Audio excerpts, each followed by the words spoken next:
Hello friends, मी संगीता क्रिएशन्समध्ये आज आपण बनवणार आहोत बो. आता हल्ली फॅशनच आलेली आहे की फ्रॉकसाठी असो वा ब्लाऊजसाठी बो ब्लाऊज डिझाईन तर खूप प्रचलितच आहे. तर आज आपण बो बनवण्यासाठी मी इथं 9.5 इंच रुंद आणि 10 इंच लांब असं कापड घेतलेलं आहे. चौरस, थोडक्यात तुम्ही चौरसही घेऊ शकता. आता जसं चेस्ट साईज आहे त्यानुसार घ्यावं लागेल. मी इथे 40 साईज चेस्ट आहे म्हणून 9.5 इंच लांब आणि 9.5 इंच रुंद असं कापड घेतलेलं आहे आणि ह्याला मी चारही बाजूने शिलाई मारून घेतलेली आहे. आता चारही बाजूने शिलाई मारताना एक बाजू थोडीशी ओपन ठेवायची आहे हे कापड फोल्ड करण्यासाठी. शिलाई मारताना कापड उलटून मग चारही कोपऱ्यावर शिलाई मारायची आहे. नंतर जे भाग आपण 1 इंचाचा ओपन ठेवलेला आहे त्यामधून हे कापड अशा पद्धतीने पलटवून घ्यायचं आहे. आता हे कापड पलटवल्यानंतर जे काही चारही टोक आहेत ते व्यवस्थित सेट करून घ्यायचे. आधी 3 टोक आहे ते सेट करून घ्यायचे एखाद्या टोकदार वस्तूच्या सहाय्याने आणि जो भाग आपण ओपन ठेवला आहे त्यालाही व्यवस्थित फिनिशिंग देऊन घ्यायचे आहे. व्यवस्थित लॉक करायचा आहे शिलाई मारून आणि मग नंतर चारही कोपरे दाबून घ्यायचे शिलाई मारून. हे अशा पद्धतीने चारही कोपऱ्यांवरती व्यवस्थित शिलाई मारायची आहे. आता हा बॉक्स तयार झाला की आपण त्याचं सेंटरचं मेजरमेंट काढून घ्यायचं आहे. आता हा मी अशा पद्धतीने सेंटरला फोल्ड केला आहे, चॉकने मार्किंग करून घेतली आहे आणि मग त्याचा सेंटर पॉईंट काढलेला आहे. तुम्ही हवं तर सुई दोऱ्याच्या साहाय्याने ह्याला व्यवस्थित अशा प्लेट्स पाडून शिवून घेऊ शकता किंवा अशा प्लेट्स पाडून तुम्ही डायरेक्ट मशीनवरतीही एक शिलाई रफ मारून घेऊ शकता. आता मी ते इतर रफ शिलाई मारलेली आहे कारण ह्याला आपण मध्ये बेल्ट बनवणार आहोत छोटासा.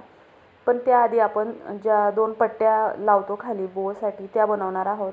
त्यासाठी तुम्हाला उंचीनुसार लांबी घेऊ शकता. मी इथे अंदाजे 2 इंच रुंद आणि लांबी 9 इंच ठेवलेली आहे. तुम्हाला अजून लांब स्ट्रेप्स हव्या असतील तर तुम्ही 10-11 इंचापर्यंत लांबी ठेवू शकता. मी इथे 9 इंच लांबी घेतलेली आहे आणि 2 इंच रुंदी घेतलेली आहे. हे वरच्या बाजूने छोटंसं आणि खालच्या बाजूने निमुळतं आणि पुन्हा अशी तिरकस शिलाई मारून घ्यायची आहे आणि मग हा दोन्ही पट्ट्यांना सेम त्याच पद्धतीने करायचं. इथं अशा पद्धतीने खालच्या बाजूने थोडंसं तिरकं घ्यायचं आहे आणि मग वरच्या बाजूने अशी निमुळती शिलाई मारून घ्यायची आहे. ह्या शिलाईवर डबल शिलाई मारायची आहे कारण आपण ह्या पट्ट्या उलटून घेणार आहोत.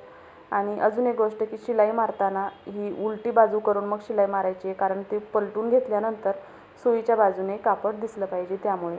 आता ह्या दोन्ही मी शिलाई मारून घेतलेले आहे. एखाद्या टोकदार वस्तूच्या साहाय्याने हे तुम्ही पट्ट्या पलटून घ्या. आता माझ्याकडे छोटासा स्क्रूड्रायव्हर आहे त्यामुळे मी ह्या पट्ट्या व्यवस्थित ह्या स्क्रूड्रायव्हरच्या साहाय्याने पलटून घेणार आहे.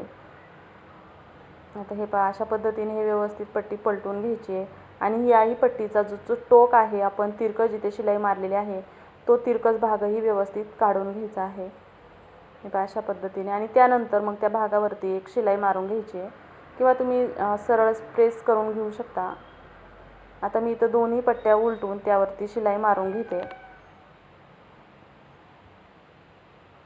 हे अशा पद्धतीने दुसरी पट्टी मी उलटवलेली आहे. टोक व्यवस्थित काढून घ्यायचं आहे आणि शिलाई मारून घ्यायची आहे. तोपर्यंत तुम्ही जर चॅनलवर नवीन असताल आणि तुम्हाला अशा पद्धतीचे ब्लाऊज डिझाईन, स्लीव्ज डिझाईन किंवा शिलाईविषयी काही माहिती हवी असेल तर तुम्ही चॅनलला सबस्क्राईब जरूर करा. आणि ही बो बनविण्याची पद्धत जर तुम्हाला आवडली तर लाईक शेअर करा. तुमच्या कोणी नवीन मैत्रिणी असतील त्यांनाही ही बनवायची असेल तर त्यांनाही हा व्हिडिओ शेअर करायला विसरू नका आणि कमेंट करून सांगा की ही पद्धत तुम्हाला आवडली का, सोपी वाटली का. आता या दोन्ही स्ट्रेप्स मी एकमेकांवर अशा पद्धतीने व्यवस्थित ठेवून शिलाईने जोडून घेतले आहे. नंतर आपण जो बो बनवला आहे त्याला आपण एक छोटंसं तुम्हाला म्हटलं होतं की आपण छोटासा बेल्ट बनवणार आहोत. तर अंदाजे इथं मी 3 इंच रुंद कापड घेतलेलं आहे आणि 3 इंच लांबच कापड घेतलेलं. ह्याला बरोबर सेंटरला अशा पद्धतीने पट्टीसारखं फोल्ड करून सेंटरला शिलाई मारली. नंतर हे बोला अशा पद्धतीने गुंडाळून घ्यायचं आहे आणि मग त्याला खालच्या बाजूने शिलाई मारून घ्यायची आणि लॉक करायचं आहे.